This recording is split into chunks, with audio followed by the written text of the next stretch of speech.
So we're back with a review, and it's Revell 1/72 P47M Thunderbolt kit 3984, and standard thing from Revell, you know, normal sort of box. Relatively inexpensive. I picked this one up, I think it was around sort of £7 mark. It's cheaper it shows. That was the retail. So we'll have a look through the instructions. As usual, decals. If you can never find the decals, just root around in the instructions. They're usually tucked away somewhere. So this is an older release from Revell, so we've still got the black and white sort of paper instructions, and this is a kit from about the 1990s. So you've still got the older sort of layout. So nice little breakdown there on the kit parts and the sprue layout, and we're straight into it with number one, and that's putting together the cockpit. So you've got the seat, the rear cockpit wall, and the cockpit floor, as well as the control lever. And then moving through, there's the instrument panel with the rudder pedals, part of that as well. And then it calls out for painting instructions. All the way through this one, the painting instructions, as with most Revell kits, are Revell colours, which does cause a little bit of a problem because you get these funny mixes like this, matte blue 20% plus matte white 80%, for instance. So they don't actually tell you what the colour's meant to be, so it can be a little bit tricky, but you can usually work it out. So working through that, put that to one side, and then over the page, it starts to get a bit busy through these instructions. A slightly strange thing here where you put the two fuselage halves together, and the radio mast or antenna is slightly offset, so we're just trying to show you that. And a little insert goes in there for the tail wheel. Then there's parts to be drilled out in the wing for the bombs or fuel tanks and such like, and it's also telling you to paint the interior, paint the wheel wells, which are part of the upper piece of the wing. And then there's an insert there for the engine, for the front of the fuselage where the engine goes on, and then the engine's built up and put on that bit there. Then the cowling goes through and onto the front of the fuselage. There's also small wing spars as part of the attachment for the wings, so that's quite good. It gives you a very, very strong hold. Then the undercarriage comes together, and there's a few little bits you've got to do here if you want to have it with the undercarriage down, which it's sort of promoting here. You do have an in-flight option if you wish, but if you want to have the undercarriage down, then you've got to cut off parts here that are moulded together, and that just gives you one of the doors there. Then there's an option here, the other part of the tail wheel, if you're not going to have it in flight, and a piece here if you're going to do one of the two options. There's a part here for a bit of a ridge on the back of the fuselage there, running into where the canopy is. Then onto the canopy. It's in two parts, so you can have it open or closed. And then as running down through here, you've got drop tanks and rockets.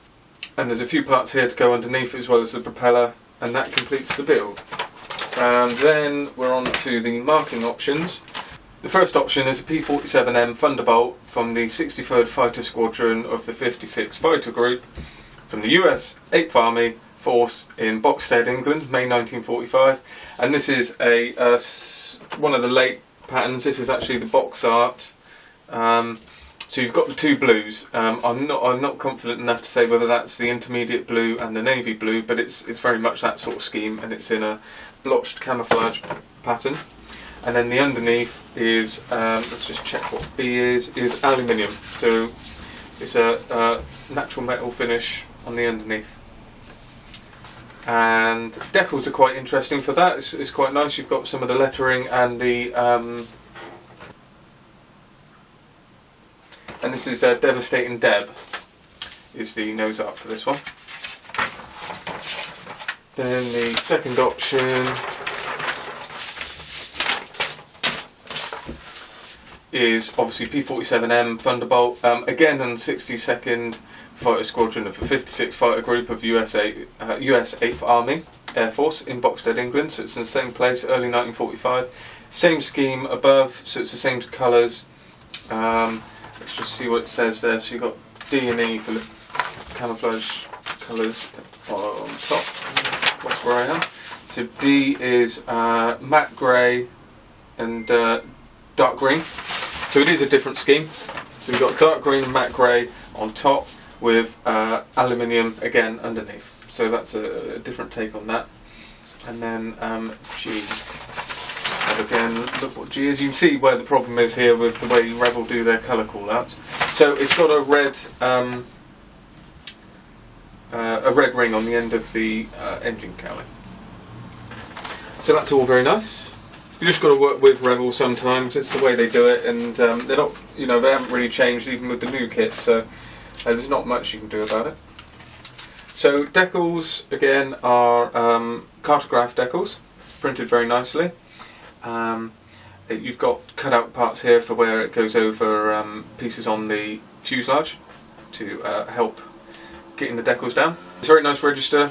Very nice colour as well, right the way across there, and it does look very thin, and the carrier film is very tight to the decal, so there should be no problem there.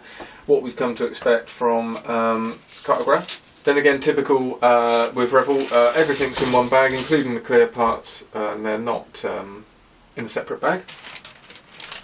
So we'll put all those pieces to one side. And starting with the clear parts, it's very flashy, but with all that said, this is a bit of a hidden gem, this kit.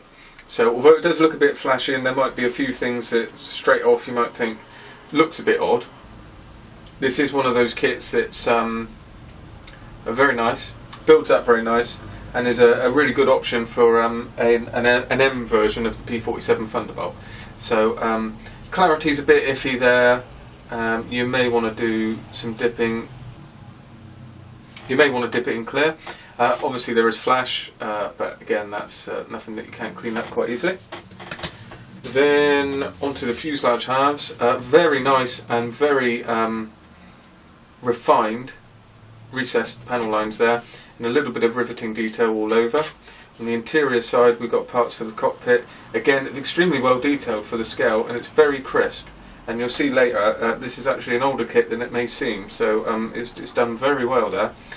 Ejector pin marks are in clever places, so they're out of the way. It is a bit flashy, but again, you're going to see that right the way across here, so I mean it's not much of an issue. Just got to clean up the parts as you go along. There are moulded in seat belts, which is nice, and the cockpit, the instrument panel is extremely well moulded with raised detail, and that will look really good once you put the decal over the top and use a bit of setting solution to make that bind down, so that's very nice. Then we've got a few more parts for the aircraft here. So the one-piece cowling, which is really well done, and it's got the louvers are moulded open, and I think that looks pretty good. You can't really ask for much more. It's very thin. They've done very well there. Here are the parts for the undercarriage doors. And there you see, if you're going to have it in flight, you cut across that line to give you the two doors from the opposite place. The one-piece propeller is very well done. There's very good detail on the radio engine here. You've got the wheels, which don't have a weighted option, which is good for from a lot of people prefer that. The rear horizontal stabilizers are again with the same recessed panel lines in very fine detail. So that's another really good spray. Then we're on to the wings. So you've got the this is a one-piece wing with the upper and lower part, which you put together. Again, extremely well recessed panel lines, very fine and very refined, with riveting detail as well, all recessed, and underneath it's very, very well detailed. It will really show up on that natural metal finish. A little bit of flash around the guns there, so you just got to be careful with the cleanup. Here you can see where I've mentioned the wing spars, so it gives you a nice firm join into the fuselage. And then under here you can see quite clearly printed, this is a 1999 release from Revell. This boxing is 2006, but the kit was moulded and tooled in 1999, so it's quite impressive given that. That's the kit. A very, very good kit for the scale and the price and obviously the age. a really good option if you want a bit of a mojo builder. You can usually pick these up quite readily in any good hobby shops or at shows, and you should be able to put it together over a weekend, I would imagine, and then crack on with paint, and it would be a very rewarding build. So that's the P47M Thunderbolt from Revell in 1/72, kit number 3984.